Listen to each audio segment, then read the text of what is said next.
So we are much like a thermostat. We work at a certain degree.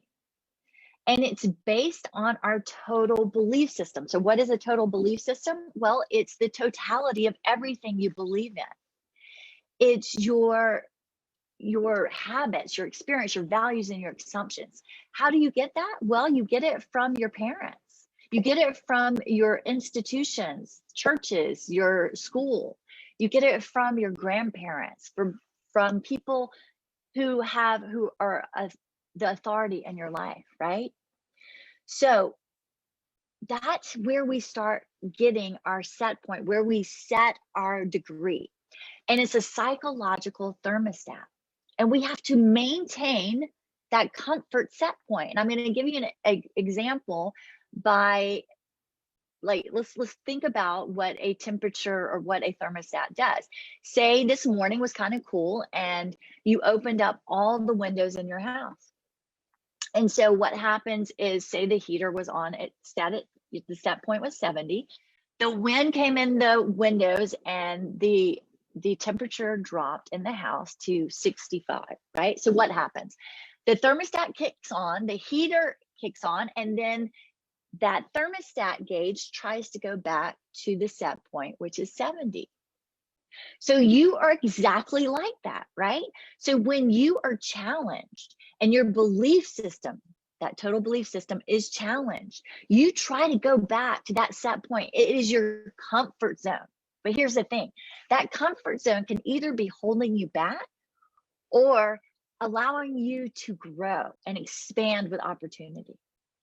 So the goal is to find comfort in the discomfort so that you can move your set point. But here's the thing, how do you move the set point? Well, we'll get to that. But before we do that, I want to talk about a classic example of this thermostat analogy. So I know all of you have heard of lottery winners, right? And a lot of times lottery winners are poverty stricken, right? So they don't have a lot of money and then they win like $12 million, right?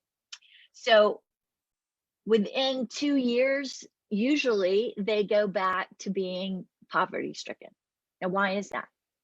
It's because their set point kept them stuck. They could not expand with the abundance that they received. So they had to go back. So they spent all their money because their total belief system was at the core, I do not deserve this and I am poor. So here's where this plays in with you. We have to make sure our set point is not holding us back. Again, I'll ask you the question. If you think about the mind chatter that goes on in your head, would you like that to be expanded upon? Because what we focus on expands. Negativity breeds more negativity. So how do we move the set point? Okay, that's what we're going to talk about next. So let's go to the next slide. So we need to adopt the right mindset in divorce. So here's the real kicker. Ask and you shall receive. That seems too simple, right? But here's the thing, your brain will answer any question you ask of it. So go ahead. I want you to try something right now. Look around your room and ask yourself, how can I improve the area? Maybe there's a stack of paper over in the corner of the room that needs to be organized, or maybe it's your computer desktop that's cluttered beyond belief and you could use a major overhaul and clean it up, right? So when you ask, you will get answers. It's the way we humans operate. So as I told you in my story before, the story of my divorce, my apple cart was completely dramatically overturned. You could say it was Telemundo style, right? But as a result, I became a better person and created a better life because of this upturn, right? And it was not overnight. It was a process, and I had to actively ask myself what I needed to change. Then I had to identify what it was, like, what am I going to do? What needs to be left behind? And then you start changing. So I did a lot of asking and identifying. But this practice of ask, identify, and changing, starting small, was me changing my set point, changing my temperature from 68 degrees to 110. And it was step by little step, not overnight. So the reason I asked, how'd you do that exercise, is you start small. And maybe, right, you know, because the bigger questions like, what is my purpose, are too daunting right now. So do what you can, even if this means organizing your space, your pantry, your closet, because eventually you will move to the bigger questions like, what do I need to let go of? Is letting go of the idea that life didn't turn out as I expected, is that something I need to let go of? Or maybe you're wrestling with no longer identifying as the same person that you were before this unthinkable divorce event happened, right? So identify, what do I need to let go of? So once you let go of these ideas that you've been holding on to, you can start seeing, identifying where you need to focus. You know, clearly all of us suffer. We've established that. No one gets out of this lifetime without pain. And many of us fumble our way through the life transition. But there is an antidote to this mental anguish, and we can control the way we feel. That's a big statement, right? Did you know that we can control our feelings? You know, I don't have enough time to unpack that today, but it's a topic that I discuss in great detail in my programs and my one-on-one coaching practice. So, like I said, once you ask, now you identify what needs to be done, you can start those tasks today and feel better about your space, right? About your environment. Put in order what you can put in order. Start small, and then it expands. So hold on to that idea of asking, identifying, and starting small, and putting in order what can be put in order, because we're going to go on to the next slide. I'm going to show you, let's see if I can move there, 6 steps that you can do right now to create a meaningful life. Because here's the question that I asked before: how does one adopt the right mindset in divorce? Is you must create meaning in life.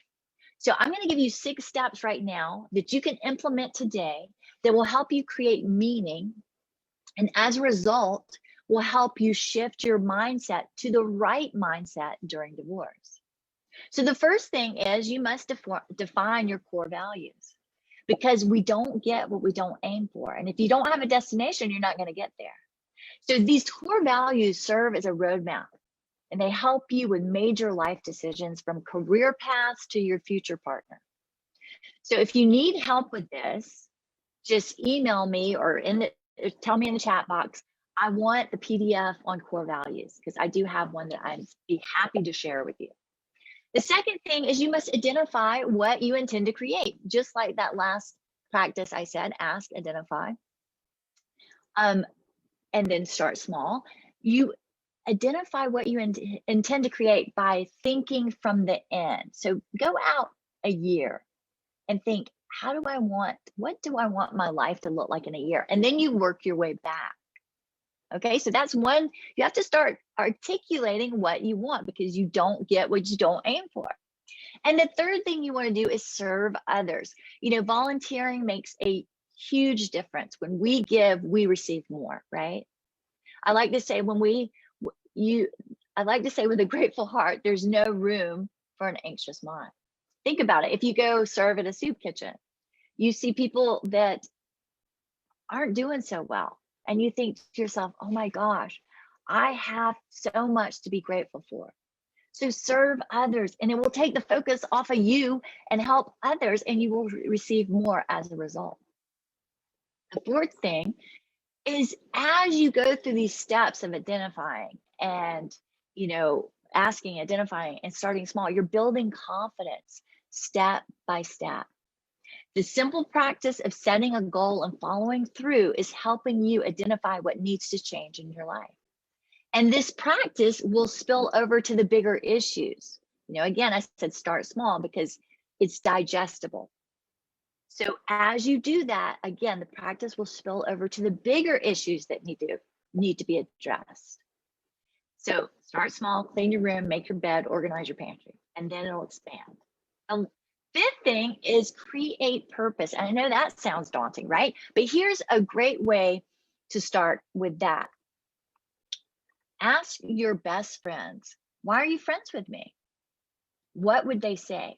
And write it down. Their responses will give you insight into your talents and your gifts and your purpose.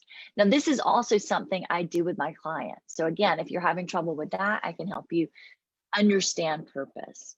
And the last piece of this is find a spiritual practice that works for you. And it doesn't have to be faith. It can. If you are of faith, I say dive deep when you're going through this life transition of divorce. Because how grim would life be if we felt that we had to do everything on our own? Connect with your source, connect with a creator, whatever that looks like. Maybe it's church, maybe it's meditation, maybe it's prayer, maybe it's surfing or just walking on the beach. Do something that's grounding, and it lets you know that you are not alone in this life. And there's something larger out there, larger than yourself, that wants the best for you. Okay, so those are the 6 steps you can do right now to create meaning in your life, which will help you change your mindset so that you can have that mindset that sets you up for success in life. So now I would like to spend the last 5 minutes telling you about that program that I'm offering next Wednesday. So it's called Higher Road Divorce Coaching, and it will be 5 weeks. We come together every Wednesday on Zoom at the noon hour. So if you're a professional, you can still do this. And this is the 4th group coaching program I've offered, and it has been so incredible. In fact, I encourage you to go to my link. I put it in the chat and see the reviews. And here's the thing, when you're in a group setting, there's magic because you have a single-minded purpose, which is to heal from divorce. And when issues are identified in a group, they lose their power because you're hearing other people tell your same story and you realize you're not alone, right? So we have weekly group Zoom calls. They're for an hour. It's a small community. It's a supportive community. I will limit it to 15 seats. Usually it's a lot less than that. It's usually around 7. And we have a private Facebook group that we can meet up on or talk to each other throughout the week when we're not meeting. So today I want to tell you, you are a perfect fit for this group coaching course if one-on-one coaching is it might not be in your budget, right? Because what you get for the value of this is you get basically a $400 savings. Because if I were to do 5 one-on-one if I were to do 5 one-on-one coaching sessions with you, it'd be $1,000. But for $599, you get the same type of coaching with a few other people. And so it's great value. Essentially, you save $400. So you're a great fit if it's cost. One-on-one is preventing you, the cost is preventing you from doing that. So group coaching might be the answer. Also, if your mindset is causing more harm than good, this is a great program for you. If you're not getting the results you want, join this group. And if you feel overwhelmed by divorce, that's another reason. You want clarity and you want a support and a game plan. This is the group for you. Now, I want to give you an incentive before you go. The first 3 to join will receive a free one-on-one coaching session with me. That's 1 hour, but you have to act now, okay? You have to do it in the next 48 hours because that deal will expire in 48 hours. So like I said, look in the chat box. And for those of you that are not on Facebook, I will post that link as well. So along with this incentive, I'm also going to give you a free online course. It's called the Divorce Survival Kit. It's worth $77. You get that for free if you join within 48 hours. All right. So this course is $599. I think it has huge value, and I hope that you will join because I'm having so much fun facilitating these groups, and there is huge value. And if you want to know more, go to indiacurran.com.